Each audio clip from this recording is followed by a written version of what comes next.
My name is Father Nicholas Dupres. I was ordained in June 14th, 2014, and I'm coming up on 7 years of ministry. I wasn't religious for some of that time, but most of that time I've been out in parish priesthood, and I was parochial vicar for about 4 years, and the right assignment came along, and I felt ready, and I applied to be the pastor of St. Joseph in St. Louis in Parks, where I'm currently the pastor.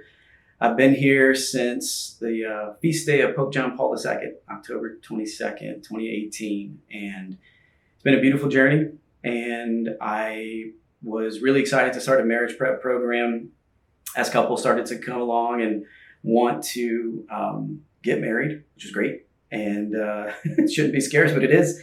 And I was really excited to see how the model of Witness to Love worked. And then they finally got to a point in their development of their program to actually work with couples that are already married. And that just excited me more because we have some gold here in marriages that have been standing and bearing fruit for years, but they're a little too hidden. And also, I was excited to see that there was a way to offer ongoing formation for couples. As a priest in the other sacrament of service, I have to do quarterly formation. I'm bound. And to do that, but for married couples, I don't think that married couples see themselves as part of a ministry of service, let alone needing support and formation to live that sacrament out in full holiness and devotion and seeing themselves as ministers of God's unconditional love. And so the Be Light ministry was something that really attracted me, and I made it a part of all of our ministry here at St. Joseph's in St. Louis and Parks. And so I'm really excited to share that with you. I read it and didn't really see it any other way but to have couples over. And this was also a good follow-up for something that I did last year for the month of the Holy Family in 2020 before the world kind of changed in March.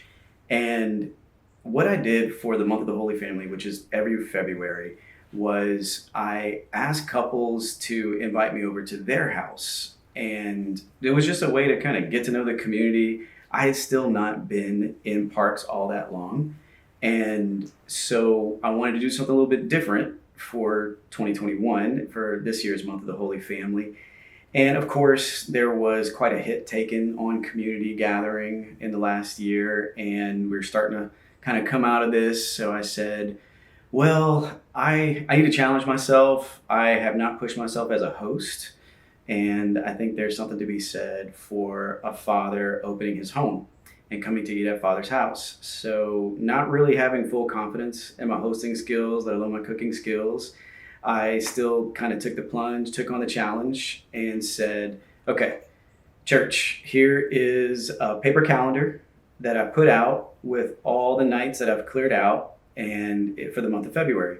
And I was able to clear out almost all of them. And I kept a couple of nights for myself to rest. I had one Lenten mission that I had to do, but over 20 nights in February were made available and quite a few signups. But what I see as like my role to it, again, I just gave you my personal perspective, was I think that it's very important to get to know people outside of Mass.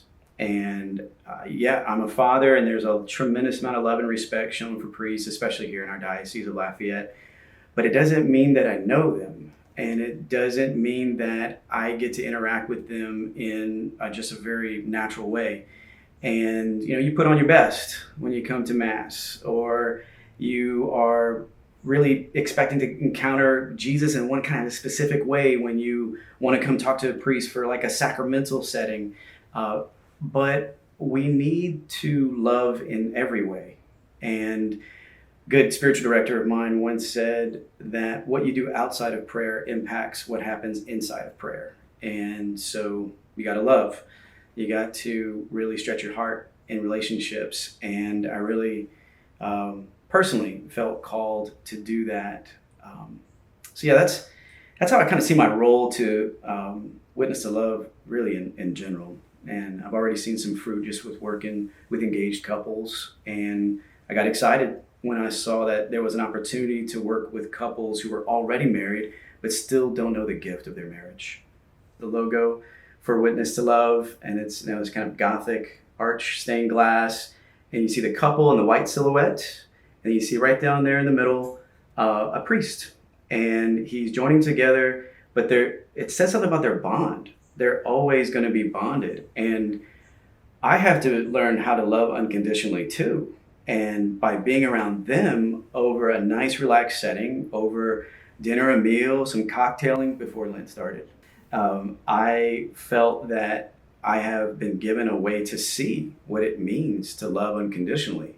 There are still ways that I have not stretched my heart, but to be around couples who have pledged themselves to each other for decades on end and are still proud to come and talk about it tells me and reminds me just how real this love is, how real it can be.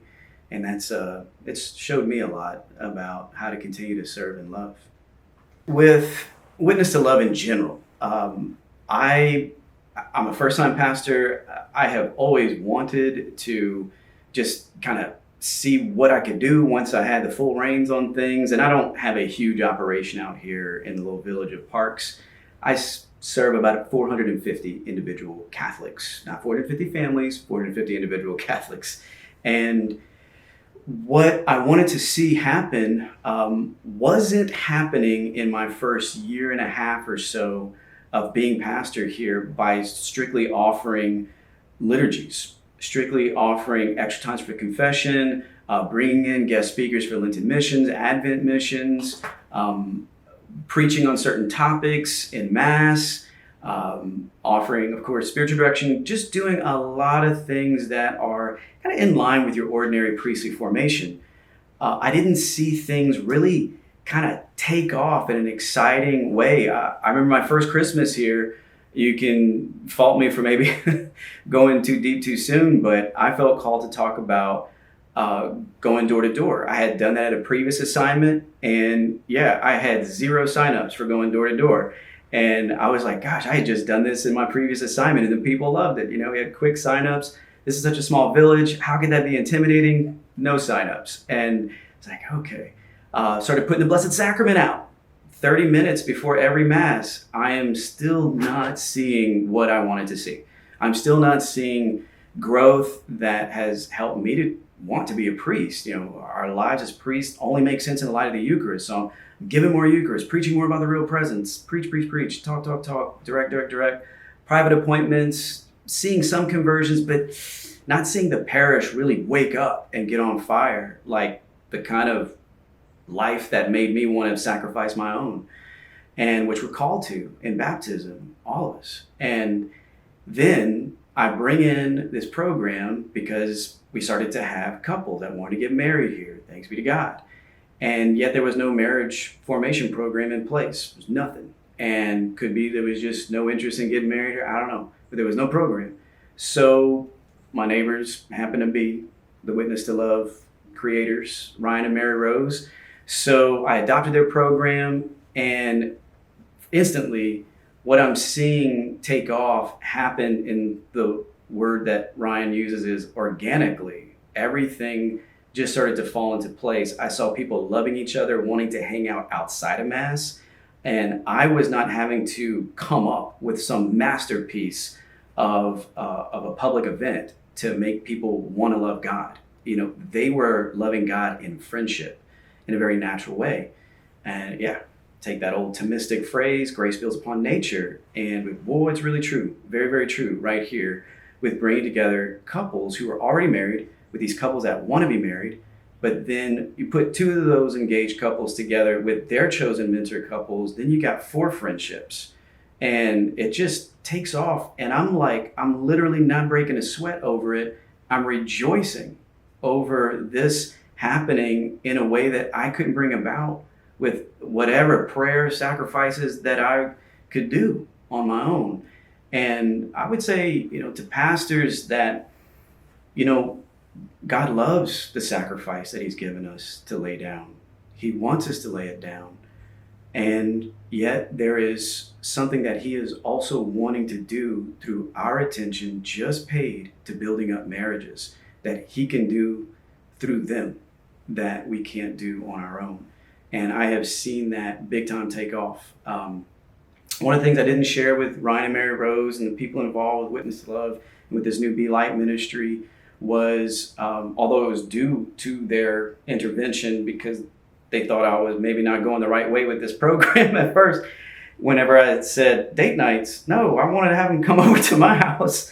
And so I met with one of the program coordinators, and they wanted to kind of encourage me to say, maybe you want to though get a bunch of couples together and maybe have them carry this on while you're doing what you're doing throughout this month of February, month of the Holy Family. And I did that. I got 5 couples together. Supposed to be 7. 2 was on a Friday night. 2 husbands got tired, didn't show up. That's okay. We're going to touch base with them later. And they still want to be involved. And already there have been couples that have already met with other couples on their own. So in the more kind of original idea of Be Light, couples are actually meeting with couples. And so this is continuing on long past the month of the Holy Family. You know, we as priests, we try to do these thematic things and year of St. Joseph and whatever. And or certain days of the week, we have these devotions and you want to do something, you know, to that theme. But this has been something that's carrying on its own because couples want to be with other couples, and married couples with traditional Catholic values feel alone. And when they're put with other couples, they feel strengthened. They feel excited, like, no, I am doing the right thing. And they need to see it from a peer as much, maybe even more in some ways, than just hearing it from Father. And it's been wonderful to not sweat so much about the growth and seeing this happen through something very natural and organic as friendship.